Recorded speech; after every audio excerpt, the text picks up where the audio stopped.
வணக்கம் கதிரவன் ஜோதிடம் சேனல் நேர்களே, நான் உங்கள் அன்பான சயின்டிபிக் வேதிக் அஸ்ட்ராலஜர் அஸ்ட்ரோ அறிஞ்சி பேசுகிறேன். நல்லது நினைப்போம், நல்லதே நடக்கும். இப்போ இந்த வீடியோவில் நம்ம என்ன பார்க்க போறோம்னா, மிதுன ராசிக்காரர்களுக்கு பிப்ரவரி 2026 எத்தகைய ஒரு மாதமாக இருக்க போகுதுங்கிறது நம்ம அறிவியல் சார்ந்த முறையில் எதையும் மிகைப்படுத்தாமல் உள்ளது உள்ளவாறு மூட நம்பிக்கைக்குள்ள போகாமல் பரிகாரங்கள் அது மாதிரி விஷயத்துக்கு போகாமல் நம்ம பார்க்க போறோம். சயின்டிபிக் வேதிக் அஸ்ட்ராலஜி முறையில் பார்க்க போகிறோம். இப்போ கோச்சார் அமைப்பில் மிதுன ராசிக்காரர்களுக்கு எப்படி இருக்குன்னு பார்த்தீங்கன்னா, 8ஆம் இடத்துல பிப்ரவரி மாதம் பிறக்கும் பொழுதே 8ஆம் இடத்துல வந்து உங்களுக்கு செவ்வாய், புதன், சுக்கிரன், சூரியன்லாம் இருக்கிறார். ஆனால் பிப்ரவரி முதல் வாரத்துக்கு அப்புறம் பார்த்தீங்கன்னா புதன், சுக்கிரன், பிப்ரவரி 2வது வாரம் சூரியன், அதுக்கப்புறம் செவ்வாய், எல்லாமே 8ல் இருக்கக்கூடிய கிரகங்கள் எல்லாமே 9க்கு போய் குருவின் பார்வை பெறுகிறார். ஸோ கடந்த ஜனவரி 20ஆம் தேதியிலிருந்து உங்களுக்கு சில சில ஒரு தயக்கங்கள், வாழ்க்கையில் சில இடைஞ்சல்கள், சில ஸ்ட்ரெஸ் எல்லாம் உங்களுக்கு வர மாதிரி இருந்திருந்தா பிப்ரவரி ஃபர்ஸ்ட் வீக் முடிஞ்சதுக்கு அப்புறம் படிப்படியாக இன்னும் கொஞ்சம் ஸ்மூதா, இன்னும் கொஞ்சம் டெவலப்மெண்ட் ஓரியன்டா, இதுவரை உங்களை உபாதைகள், கொஞ்சம் உடம்பு உபாதைகள், மன ஸ்ட்ரெஸ், மென்டலாக கொஞ்சம் நாட் ஹால் ரைட்டுங்கிற மாதிரி சில விஷயங்கள், கொஞ்சம் டிராவலிங்கில் ஆகி டயர்ட் ஆகுறது. ஸோ அது மாதிரி 8ஆம் வீட்டு பலன்களை கொடுத்து கொண்டிருக்கக்கூடிய இந்த கிரகங்கள் பிப்ரவரி முதல் வாரத்துக்கு அப்புறம் படிப்படியாக யோகமான பலன்களை கொடுக்கக்கூடிய அமைப்பு இருக்கு. ஏன்னா ராசிக்குள்ள குரு இருக்கிறார், 10ஆம் இடத்துல சனி இருந்து தொழில் வேலையில பயங்கரமான ஒரு முன்னேற்றத்தையும் ஃபோக்கஸையும் கொடுத்துட்டு இருக்கிறார் சனி. அதே சமயத்தில் 9ஆம் இடத்துல ராகுவும் 3ஆம் இடத்துல கேதுவும் இருந்து நல்ல பலன்களை கொடுத்து கொண்டிருக்கிறார். ஸோ இதில் ஒரே விஷயம் என்னன்னா, தகப்பனார் விஷயங்களுக்கு வந்து கொஞ்சம் சில பிரச்சனைகள், சில உடல் உபாதைகள், தாயாருக்கும் சில உடல் உபாதைகள் வரலாம். அவங்களுக்கு சில தோஷங்களை கொடுத்து ஜாதகருக்கு மிதுனராசிக்காரர்களுக்கு நல்ல யோகத்தை கொடுக்கக்கூடிய அமைப்பு பிப்ரவரி மாதம் உண்டுங்க. ஸோ 8ஆம் வீட்டில் இருக்கக்கூடிய லக்னாதிபதியாகிய ராசி அதிபதியாகிய புதனே பார்த்தீங்கன்னா பிப்ரவரி செகண்ட் வீக்ல 2வது அந்த 9ஆம் பாவம் என்று சொல்லப்படுகிற யோகஸ்தானத்துக்கு போய் ராகுவோட பக்கத்துல போனாலும் குருவின் பார்வை பெறுகிறார். ஸோ அதனால எந்த விதத்திலும் பெரிய பாதிப்புகள் இல்லை.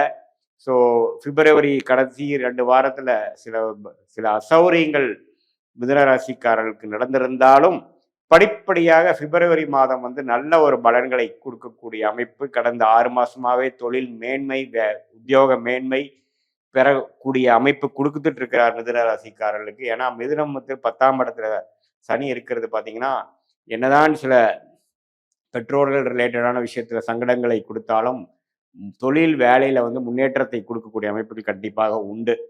ஸோ அதனால இந்த வாய்ப்பை நீங்க யூஸ் பண்ணிக்கணும். தவறுகள் இல்லை. உடல் உபாதைகள் இருந்ததுன்னா பிப்ரவரி செகண்ட் வீக்ல இருந்து ஓரளவுக்கு படிப்படியா சரியாகி தூக்கம் இன்மை, தூக்கம் கொஞ்சம் அப்பப்போ அப்செட் ஆகுது, உடம்பு கொஞ்சம் சரியில்லை, நம்ம கண்ட்ரோலுக்கு வர மாட்டேங்குதுங்கிற ஒரு பிப்ரவரி மாதம் பொங்கலுக்கு அப்புறம் வரக்கூடிய சில ஒரு மாதிரியான சுமாரான பலாபலன்கள் நீங்கி நல்ல பலன்களை நோக்கி போகக்கூடிய அற்புதமான ஒரு மாதமாக பிப்ரவரி மாதம் இருக்குங்க. குருவின் பார்வையில வந்து ராசி அதிபதி போறார், சுக்கிரன் போகிறார், அதே சமயத்துல செவ்வாய், எல்லா கிரகமும் போகும் பொழுது ஓரளவுக்கு ஸ்மூத்தா போகக்கூடிய அமைப்புகள் கண்டிப்பாக உண்டு. அதே சமயத்துல ராசிக்குள்ளேயே குரு இருந்து நல்லாவே வந்து ஒரு ஒழுக்கம், இதுவரை நீங்க கொஞ்சம் அப்படி எப்படி இருந்திருந்தாலும் இப்போ ஒழுக்கத்தை நோக்கி போகக்கூடிய அமைப்பு, கொஞ்சம் தெளிவா யோசிக்கிறோம், யாரோ சொன்னாங்கன்னா கேட்குறோம், எல்லாமே வந்து போன காலத்தில் பிற்காலத்துல நம்ம என்னென்ன மாதிரி ஒரு இறந்த காலத்துல நம்ம செய்தோமோ சில தவறுகளை செய்தெல்லாம் இப்போ நல்லாவே உங்களுக்கு பல்ப் போட்டு தெரியும். ஏன்னா ஒரு சுபகிரகமாகிய குரு ராசிக்குள்ள போயிட்டாருன்னா மைண்டு தெளிவாகும்.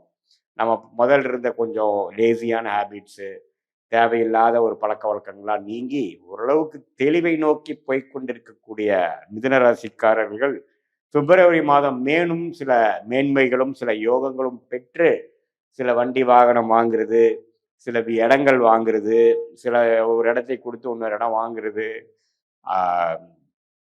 ஆபரணங்கள் வாங்குறது, நல்ல ஒரு தங்கம், சில்வர், அது மாதிரி ஆபரணங்கள் வாங்குறது, காஸ்ட்லியான ப்ரிஷியஸ் மெட்டல்ஸ் வாங்குறது, இது மாதிரி சில முதலீடுகளை செய்யக்கூடிய அமைப்புகள்லாம் கொஞ்சம் படிப்படி வருது. அதே மாதிரி மாணவர்களும் பார்த்தீங்கன்னா இதுவரை கொஞ்சம் ஒரு மாதிரி தயக்கத்தோடையும் கான்ஃபிடன்ஸும் இல்லாதவங்களுக்கு ஒரு கான்ஃபிடண்ட்டாக வந்து ஒரு எக்ஸாம் எழுதுறது, காம்படிட்டிவ் எக்ஸாம்ஸ் எழுத ரெடி ஆகிறது, என்ன ஹையர் ஸ்டடீஸ் படிக்கணும் அப்படிங்கிற விஷயத்துல ஒரு நல்ல தெளிவு பெறுவது, அது மாதிரி நல்ல யோக பலன்கள்லாம் கொஞ்சம் இருக்குங்க.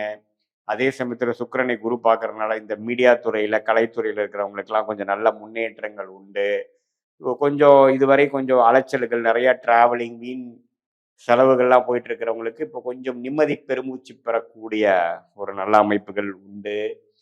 ஸோ நல்ல ஒரு குருவின் பார்வையிலேயே ராசி அதிபதி வந்துட்டாருன்னா பரவாயில்லை. அதே சமயத்தில் ராகுவோட சேர்ந்து இருக்கிறதுனால கொஞ்சம் மென்டல் அபரேஷன் டென்ஷன்லாம் கொஞ்சம் வரும். ஸோ கொஞ்சம் யோகா முறை மெடிடேஷன் முறையெல்லாம் கொஞ்சம் செய்து கொண்டு நம்ம மன அழுத்தத்துக்குள் போகாமல் ஸ்மூத்தாக பொறுமையாக போகும் பொழுது நல்லாவே இந்த பிப்ரவரி மாதம் வந்து மிதுன ராசிக்காரர்களுக்கு அவங்கவுங்களுக்கு நடக்கக்கூடிய தசாபுக்திகளுக்கு ஏற்ற ஒரு நல்ல சப்போர்ட்டிவான ப்ரொடக்டிவான ஒரு உபயோகமான ஒரு மாதமாக குறிப்பாக 2வது வாரத்திலிருந்து மாற்றங்கள் 8ஆம் வீட்டில் இருக்கக்கூடிய கிரகங்கள்லாம் 9ஆம் வீட்டுக்கு போகக்கூடிய அமைப்புகள் நன்றாக இருக்குதுங்கிறது நம்ம தெரிஞ்சுக்கணும். இது வந்து ஒரு பொதுவான பலனை தவிர உங்களுடைய பிறந்த தேதி பிறந்த நேரம் பிறந்த உரை வைத்து வரக்கூடிய ஜென்ம ஜாதகம் எப்படி இருக்கு, எந்த லக்னத்துல பிறந்தீங்க, அந்த லக்னத்துக்கு ஏற்ற நல்ல யோகமான தசாபுக்திகள் போய் கொண்டு இருக்கிறதா, அல்லது அவர் கொஞ்சம் சரியில்லாம போயிட்டு இருக்காரா. நான் சொன்ன இப்ப யோக பலன்கள்லாம் இன்னுமே தூக்கலாக நடக்கிற மாதிரி தசாபுக்திகள் போய்கொண்டு இருக்கிறதா, இல்லை கொஞ்சம் டிலே ஆகிற மாதிரி விஷயங்களா இருக்காங்கிறது உங்களுடைய ஜென்ம ஜாதகத்தை பார்க்கும் பொழுது உண்மையே துல்லியமான பலன்கள் அறிவியல் சார்ந்த முறையில எதையுமே மிகைப்படுத்தாமல் உள்ளது உள்ளவாறு நம்மளால சொல்ல முடியும் அப்படிங்கிறத நீங்க தெரிஞ்சுக்கணும். அதுக்கு வந்து பாத்தீங்கன்னா உங்களுடைய date of birth, time of birth, place of birth வேணும். நீங்க எந்த லக்னத்துல பிறந்தீங்க அதை வைத்து எந்தெந்த கிரகங்கள் எது மாதிரி அமைப்பு உங்க ஜாதகத்துல இருக்கு, என்ன தசைகள் போகுதுங்கிற வைத்து இப்ப நம்ம பேசின கோச்சார அமைப்பையும் ஒரு சேர்த்து வைத்து நம்ம பார்க்கும் பொழுது எது மாதிரி அமைப்புகள் போய்கொண்டு இருக்கிறது, எந்த நேரத்தில் எது செய்யலாம், கல்யாணம் செய்வதற்கு எந்த நேரம், ஏர்லி மேரேஜா லேட் மேரேஜா, நமக்கு வந்து காதல் திருமணமா அரேஞ்ச் மேரேஜா, அதே சமயத்தில் குழந்தைகள் பேர் எப்போ, வெளிநாடு வாய்ப்புகள் எப்போ, நம்மளோட பிராப்தங்கள் எப்படி இருக்குது, தொழிலா வேலையா, உடல்நல கோளாறு எப்போ சரியாகும், எப்போ நம்ம வந்து நமக்கு நடக்கக்கூடிய போஸ்டிங் கிடைக்கும், சேஞ்சஸ் கிடைக்கும், எப்போ நம்ம முன்னேற்ற பாதைக்குள்ள போவோம், எப்போ கடனை அடைப்போம், அது மாதிரி ஒரு விஷயங்கள்லாம் நம்மளுடைய தசா புக்தி அந்தரம் சூக்ஷமும் பிரகாரம் எந்தெந்த கிரகங்கள் எந்தெந்த பாவத்தில் இருக்கு, எந்தெந்த நட்சத்திரத்தில் இருக்கு, எந்த ஆதிபத்தியம் எப்போ செய்ய போகுதுங்கிறதெல்லாம் துல்லியமாக அறிவியல் சார்ந்த முறையில சயின்டிபிக் வேதிக் அஸ்ட்ராலஜி முறையில நம்ம பார்த்து மாதபலன் ஆகிய கோச்சார் அமைப்பையும் தசாபுக்தி அமைப்பும் ஒருங்கிணைத்து பார்க்கும் பொழுது எந்த நேரத்தில் எது செய்யலாம், நம்மளுடைய டைம்லைன்ஸ் என்ன, நம்மளுடைய பிராப்தம் என்ன, நம்ம கர்மா என்ன சொல்லுது, எது மாதிரி விஷயங்கள் நமக்கு நடக்கக்கூடியதாக காத்து கொண்டிருக்கிறது, எது மாதிரி விஷயங்கள் நமக்கு நடப்பதற்கு வாய்ப்பு இல்லாமல் இருக்கிறது, எதை நோக்கி நம்ம போனால் எளிதில் வெற்றி பெறலாம், எதை நோக்கி நம்ம போனால் வாழ்க்கையில் நம்ம கஷ்டப்படணும், எந்த தொழில் நமக்கு நல்லா இருக்கு, எது மாதிரி ஒரு துறை நமக்கு மேன்மையாக இருக்குங்கிறதெல்லாம் தெரிந்து கொண்டு வாழ்க்கையில் தேவையற்ற பண விரயங்கள் அலைச்சல்கள்லாம் படாமல் எதிர்நீச்சல் போடாமல் நம்மளுடைய கர்மாவுக்கு பிரகாரம் நம்ம வாழ்க்கையை அமைச்சு கொண்டு வேணால் வாழ்க்கையில் எளிதில் வெற்றி பெற முடியும் என்று சொல்ல விரும்புகிறேன். மீண்டும் மற்றொரு காணொலியில் சந்திப்போம். நன்றி, வணக்கம்.